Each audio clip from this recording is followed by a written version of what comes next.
Hello everyone, welcome to today's topic, a comparative video essay on Caligula and Claudius, tyranny, tactics, and the transformation of the Roman Empire. The Julio-Claudian emperors, Caligula and Claudius, today's topic, both had unique roles in shaping the Roman Principate. Through their policies and reforms, though differing in tactics and reception by both ancient and modern historians, each emperor undertook the position, some more tyrannical than others, that served to contribute to imperial centralization, administrative reform, and consolidation of imperial power. By comparing their political reforms, military campaigns, administrative policies, public works, as well as religious propaganda, these policies and reforms help both modern interpretations and ancient source material to determine which effect had the most effect on the Roman Empire. Caligula's relationship with the Senate was defined by tension and tyranny, fueled by his increasing autocracy. Ancient historians such as Suetonius depict him as undermining the Senate's authority, stating, "Remember that I have the right and authority to do this to anyone and anything." He consistently bypassed senatorial consent by replacing republican traditions with overt imperial authority.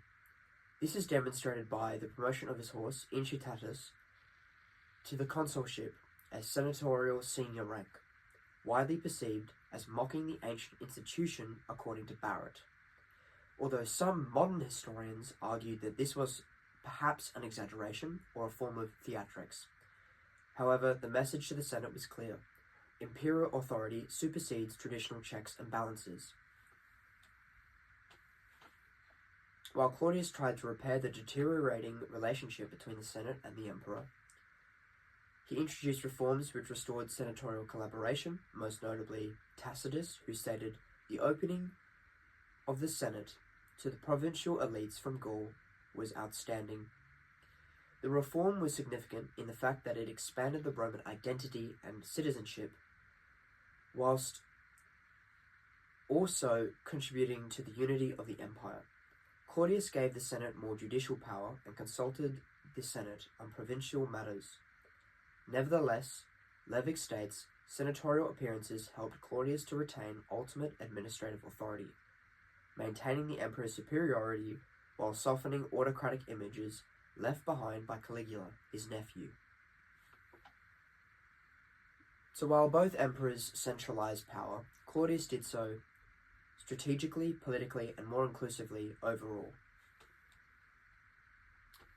Caligula's military campaigns were extremely erratic. His invasion of Britain failed entirely. According to Suetonius, Caligula instructed his troops to collect seashells as spoils of the sea, while some modern historians suggest this may have been lost in translation or a potential morale exercise. Winterling states, the ancient sources generally reach consensus towards an indication of Caligula's incompetence. Additionally, Caligula's relationship with the Praetorian Guard was complex. While he rewarded them lavishly at first for their support in his rise to power, he later became highly suspicious and had guardsmen executed, seeding distrust, and eventually those seeds blossomed into his assassination by Agrippina the Younger, his mother. In contrast, Claudius possessed genuine military success, such as the conquest of the failed attempt at conquering Britain in 43 AD by Caligula, which secured his image and gained him military loyalty according to Dio Cassius. He even visited the campaign personally for a brief period, solidifying the image of a hands-on commander or leader. Claudius also restructured the military by opening high-ranking positions such as generals or commanders to freedmen. Quoting P. Southern, this enhanced logistical support. This reform integrated the imperial bureaucracy into military action. While Caligula destabilized military confidence, Claudius strengthened and restructured it, contributing to the long-term consolidation of imperial power. Caligula's legal contributions were highly minimal. He is credited with removing legal records to create confusion and unjustified punishments, like his former predecessors Tiberius, the second emperor of Rome, adopted son of Augustus Caesar. Recounted by Suetonius, his use of treason trials to eliminate suspected enemies undermined judicial integrity and produced an atmosphere of fear among Rome's governing elite. Barrett quotes, "These are the actions of a sporadic administration in which legality is hindered by imperial whim." Claudius, by contrast, enacted substantial legal reforms. He increased the accessibility of legal processes, extended court hours, and personally participated in legal decisions according to Suetonius. He also codified imperial edicts, enhancing bureaucratic consistency. Claudius professionalized the imperial civil service by promoting freedmen such as Narcissus and Pallas to senior positions noted by Levick.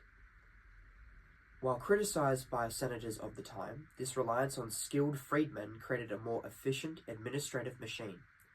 Claudius's reforms marked a shift towards institutional governance. This is a clear divergence from Caligula's impulsive legal approach.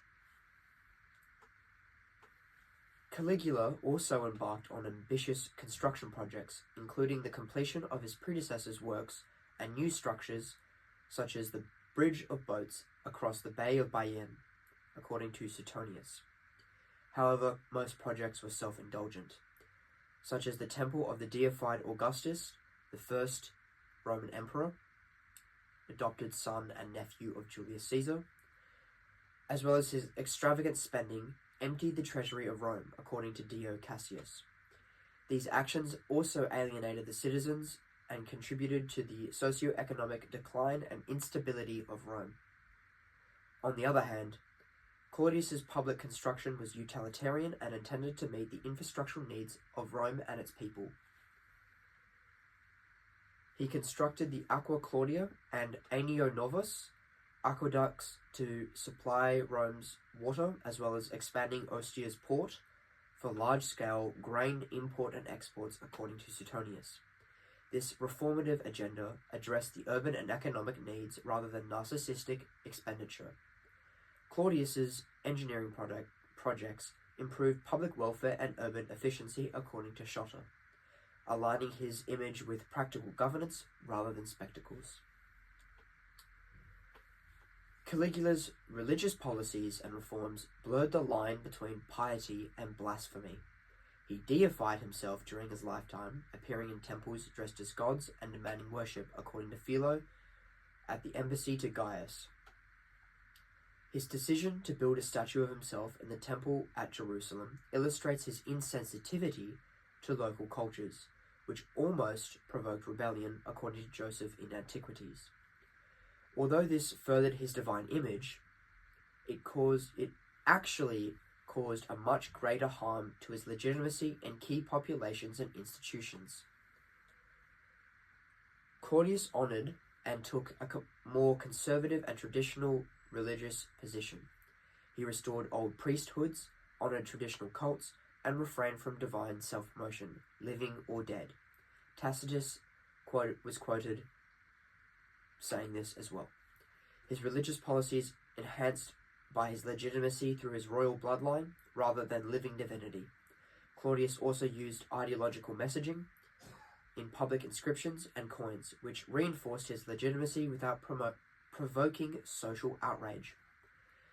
In contrast to Caligula's borderline blasphemy, Claudius's religious policies stabilized Rome's religiosity throughout the region of the empire. Through a comparative lens, Caligula's reforms reveal a pattern of excess, impulsivity, and an alienation of key institutions and peoples, while Claudius's policies emphasize administrative rationality, legal order, and infrastructural improvement. While both emperors expanded imperial control through military conquests, their methods diverged significantly. Caligula undermined the Senate and judicial structures through autocratic performances, whereas Claudius strategically rebuilt these institutions to reinforce his authority after these institutions were torn down by Caligula's reign. Caligula's reign destabilized Roman elites' confidence in the Principate, while Claudius repaired it through pragmatic governments. Therefore, Claudius's reforms ultimately had a more enduring and stabilizing impact on the Roman Empire's future after Caligula's reign. Thank you very much.